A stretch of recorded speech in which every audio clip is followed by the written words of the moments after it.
When the Trinity nuclear test was done and Robert Oppenheimer said, "We have done this before," he was speaking from an informed perspective.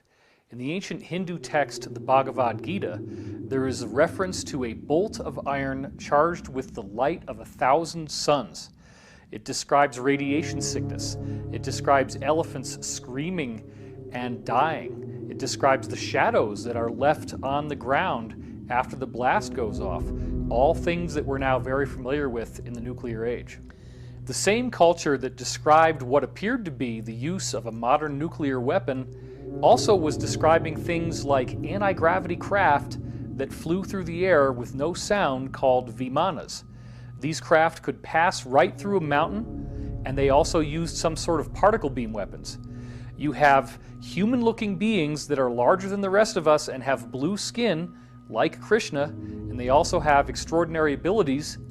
And in addition to that, you have weird reptilian beings called Rakshasas, who are also codenamed snakes. And these beings clearly appear to be of a reptilian nature. This even goes to the point that you still to this day have temples in India in which there are people called Nagas who have a human-like top, but then from the waist down they literally have a snake's body. All of this stuff takes on a much different investigative hue once we look at the fact that the actual record of what we now know a nuclear bomb looks and acts like is dutifully recorded in these Hindu scriptures. So Oppenheimer was aware that this weapon unleashed a fury unlike anything we'd ever seen before. Prior to Hiroshima and Nagasaki, the scientists were the rock stars. Thomas Edison, Alexander Graham Bell, Marconi, Tesla. These were the rock stars. These were the people who made our lives so exciting that we went from essentially a primitive situation where in order to have food preserved, we have to have an ice box where literally pieces of ice are covered with sawdust, to now we have electric refrigerators. We have electric lights so we can read at night. We have thoughts being beamed wirelessly by radio, and then eventually even pictures through television. This was so exciting. People could travel, transcontinental railroad. All these things were coming out that had never happened before. The private automobile without the need for horses. And then all of a sudden, the nuclear explosion shows that technology hit a screaming brick wall. We could not trust any longer that our toys would be the instruments of our enlightenment. They could actually be the instruments of our destruction. Loading these nuclear weapons ended up basically acting as beacons to a number of ET races in our general area. The primary energy pulse that occurs in one of these explosions sends an energy that feeds back through the fabric of space-time. All stars, all planets are connected through electromagnetic filaments. Scientists call these connections the cosmic web. It looks like a giant spider web all throughout the cosmos. When a nuclear explosion occurs, it sends a feedback through this cosmic web. This is a problem because these extraterrestrials not only communicate through this cosmic web, but they actually travel through it from star to star.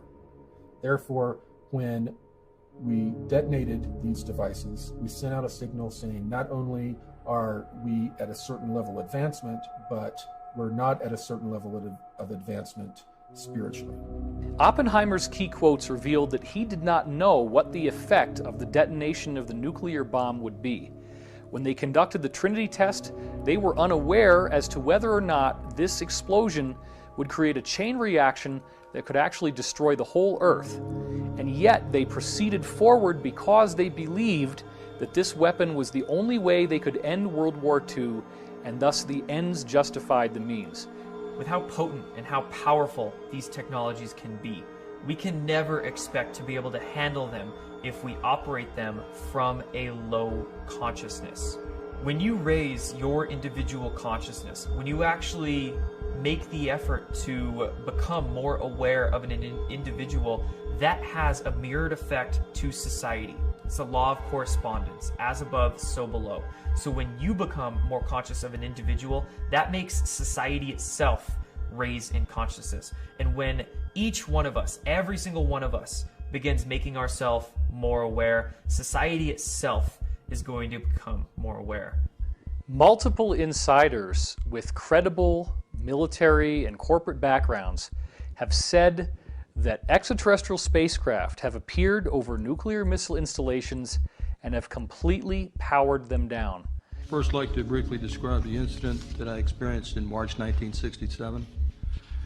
At that time, I was a first lieutenant, U.S. Air Force, stationed at Malmstrom Air Force Base, Montana. I was trained and assigned duties as a missile launch officer for the Minuteman I intercontinental ballistic missile. We had operational control over 10 Minuteman nuclear missiles. On the evening of March 24, 1967, while my commander was on a scheduled rest break, I received the first of two phone calls. The first call was to report unidentified lighted objects flying above the facility.